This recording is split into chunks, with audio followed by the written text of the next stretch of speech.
নমো নমঃ শ্ৰীমদ ভগবত গীতামৃত। আজি শ্ৰীমদ ভগবত গীতাৰ কৰ্মযোগ নামৰ তৃতীয় অধ্যায়ৰ দশম সংখ্যক শ্লোক। এই শ্লোকভাগী হৈছে এনে ধৰণৰ: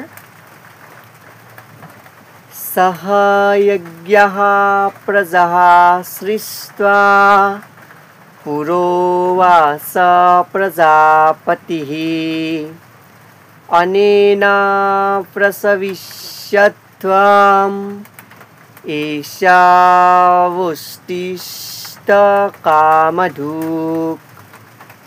এই বিশিষ্ট শ্লোকভাগীৰ অসমীয়া অৰ্থ হৈছে এনে ধৰণৰ: সৃষ্টিৰ আদিতে ভগৱানে মানুহ আৰু দেৱতাসকলক সৃষ্টি কৰাৰ লগতে বিষ্ণুৰ উদ্দেশ্যে কৰা যজ্ঞৰো সৃষ্টি কৰিলে আৰু তেওঁলোকক আশীৰ্বাদ কৰিলে আৰু ক'লে, এই যজ্ঞৰ দ্বাৰা তোমালোক সুখী হোৱা, কাৰণ এই যজ্ঞৰ অনুষ্ঠানে জীৱনত সুখেৰে জীয়াই থাকিবৰ বাবে আৰু মোক্ষ লাভ কৰিবৰ বাবে তোমালোকক সকলো কাম্য বস্তু প্ৰদান কৰিব।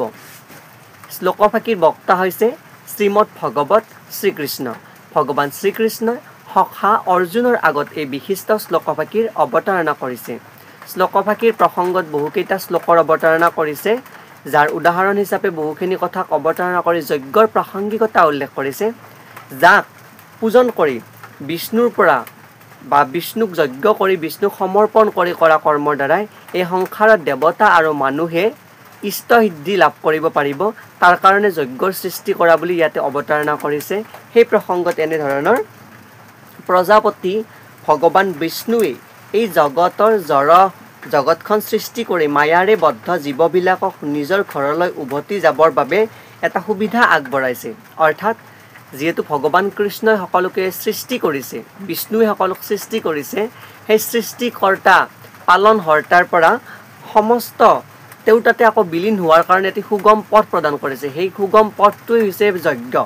পৰম পুৰুষ পৰমেশ্বৰ বিষ্ণু অৰ্থাৎ কৃষ্ণৰ লগতে তেওঁলোকৰ যি সম্পৰ্ক আছে তাৰ কথা পাহৰি থকাৰ বাবেই পাৰ্থিৱ জগতৰ সকলো প্ৰাণীয়ে মায়াত আবদ্ধ হৈ পৰে। আমি সকলো পাহৰি যাওঁ। পাহৰি যোৱাৰ কাৰণে আমি মায়াত আবদ্ধ হৈ পৰোঁ যে আমাৰ সৃষ্ট দেৱতাই হৈছে বেদ বা ভগৱান বিষ্ণু। ইয়াতে উল্লেখ কৰিছে যে ভগৱত গীতাত ভগৱানে নিজেই কৈছে, বেদস্য সৰ্বৈৰহমেৱ বেদ্যঃ। অৰ্থাৎ ভগৱানে কৈছে যে ভগৱানৰ বিষয়ে জানিবলৈ দিয়াটোৱেই হৈছে বেদসমূহৰ উদ্দেশ্য। অৰ্থাৎ বেদৰ স্বৰূপেই হৈছে ভগৱান বিষ্ণুৰ আৰাধনা বা ভগৱান প্ৰাপ্তিৰ পৰম পথ। ইয়াতে উল্লেখ কৰিছে যে বৈদিক মন্ত্ৰসমূহত কোৱা আছে পতিং বিশ্বস্যাত্মেশ্বৰম। গতিকে যিজন জীৱসমূহৰ গৰাকী বা প্ৰজাপতি তেওঁৱেই পৰমেশ্বৰ ভগৱান বিষ্ণু। শ্ৰীমদ ভগৱততো উল্লেখ কৰিছে যে এনেধৰণৰ: শুকদেৱ গোস্বামীয়ে ভগৱানক বহুভাৱে পতি বুলি বৰ্ণনা কৰিছে।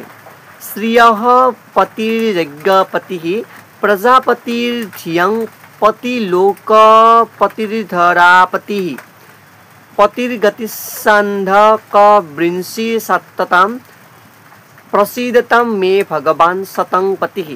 অৰ্থাৎ ভগৱানক পতি বুলি কৈছে, আমাৰ গৰাকী বুলি কৈছে। প্ৰজাপতি হ'ল ভগৱান বিষ্ণু আৰু তেওঁৱেই হ'ল সকলো প্ৰাণীৰ লোকৰ সৌন্দৰ্যৰে পতি আৰু ৰক্ষা কৰোতা। ইয়াতে যজ্ঞ কেনেকৈ কৰিব লাগে তাক শিকাব পাৰি। অৰ্থাৎ বিষ্ণুৰ পৰা যজ্ঞ কেনেকৈ কৰিব লাগে তাকো জ্ঞাত হয়, যাতে বিষ্ণুৰ প্ৰসাদতে তেওঁলোকে এই সংসাৰত জীয়াই থাকে, দিনকেইটা নিশ্চিত মনেৰে সুখেৰে কটাব পাৰে। সেয়াই হৈছে বিষ্ণুৰ আৰাধনাৰ পৰম ফল, য'ত পাৰ্থিৱ দেহাটো অৱসান ঘটাৰ পাছত ভগৱানৰ ৰাজ্যত প্ৰৱেশ কৰিব পাৰে। সেয়াই হৈছে বিষ্ণু যজ্ঞৰ মুখ্য ফল। মায়াবদ্ধ জীৱবিলাকৰ বাবে ভগৱানে নিৰ্দিষ্ট কৰি দিয়া কাৰ্যক্ৰমটোৱেই হৈছে এই যজ্ঞ। যজ্ঞানুষ্ঠান কৰি মায়াৰে বদ্ধ জীৱবিলাকে ক্ৰমে কৃষ্ণ ভাৱনা সম্পন্ন হৈ পৰে। এই ক্ষেত্ৰত দিব্য গুণ সম্পন্ন হৈ পৰিব পাৰে যদিহে কোনোবাই যজ্ঞ ভগৱানক সমৰ্পণ কৰি কৰে।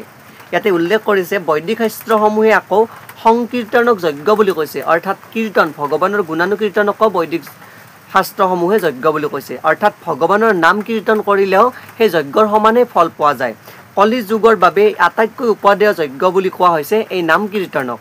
ভগৱান চৈতন্যৰো কলি যুগৰ বদ্ধ জীৱবিলাকৰ মুক্তিৰ হকে এই নাম যজ্ঞৰ ৰূপ আধ্যাত্মিক পদ্ধতিটো প্ৰৱৰ্তন কৰিছে অৰ্থাৎ কৃষ্ণ ভাৱনা সম্পন্ন যি সংকীৰ্তন স্বৰূপ যজ্ঞ বা কৃষ্ণ ভাৱনাক লাভ কৰাৰ কাৰণে যি পৰম বিষ্ণুৰ আৰাধ্য যজ্ঞ সেই যজ্ঞক লাভ কৰাৰ মুখ্য মাৰ্গ হৈছে এই কলি যুগত হৰিনাম ধৰ্ম বা বিষ্ণুৰ চিন্তা স্মৰণ সেই প্ৰসংগত শ্ৰীমদ ভাগৱতত আকৌ এটি বিশিষ্ট শ্লোক উল্লেখ কৰিছে সেয়া হৈছে কৃষ্ণ বৰ্ণং ত্বিষা কৃষ্ণং সাংগো পাংগস্ত্ৰ পাৰ্ষদম যজ্ঞৈহি সংকীৰ্তন প্ৰায়ৈহি যজন্তি হি সুমেধসঃ অৰ্থাৎ এই কলি যুগত মেধাৱী লোকসকলে পৰিষদসকলৰ দ্বাৰা পৰিবেষ্টিত হৈ থকা ভগৱানক সংকীৰ্তন যজ্ঞৰ অনুষ্ঠানৰ দ্বাৰাই পূজা কৰিব বেদত আনবিলাক যজ্ঞৰ বিধান দিয়া আছে অৰ্থাৎ শ্ৰীমদ ভাগৱততে উল্লেখ কৰিছে যে কলিৰ শেষত ভগৱানক আৰাধনাৰ মুখ্য পদ হৈছে ভগৱানক চাৰিফালেৰে বেষ্টিত কৰি বা বেৰি ধৰি তেওঁক সংকীৰ্তন কৰিব পৰিষদৰ দ্বাৰাই উৎফুল্লিত হয় ইয়াতে উল্লেখ কৰিছে যে বিধান দিয়া হয় যজ্ঞৰ মুখ্য কৰ্ম বৰ্তমান কলি যুগত সেইবিলাকৰ অনুষ্ঠান কৰাটো সহজ নহয় অৰ্থাৎ বৰ্তমান সময়ত এই কলি যুগত যজ্ঞ অনুষ্ঠান সম্পাদন কৰাটো অধিক কষ্টকৰ কিন্তু সেই যজ্ঞ অনুষ্ঠানৰ সমপৰ্যায়ৰ যি যজ্ঞৰ ফল দিব পৰা শক্তি সেয়া হৈছে হৰিনাম কীৰ্তন যাক উল্লেখ কৰিছে শ্ৰীমদ ভগৱত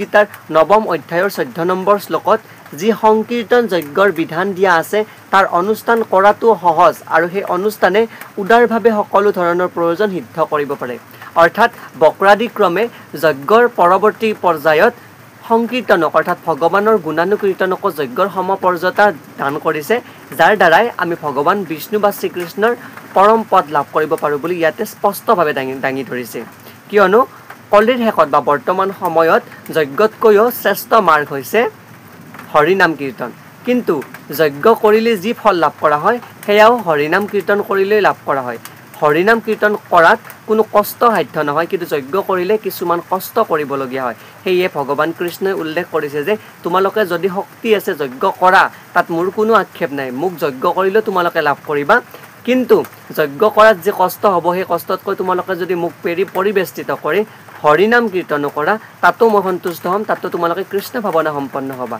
এই কোৱা প্ৰসংগত এই বিশিষ্ট শ্লোকফাঁকিৰ অৱতাৰণা কৰিছে ধন্যবাদ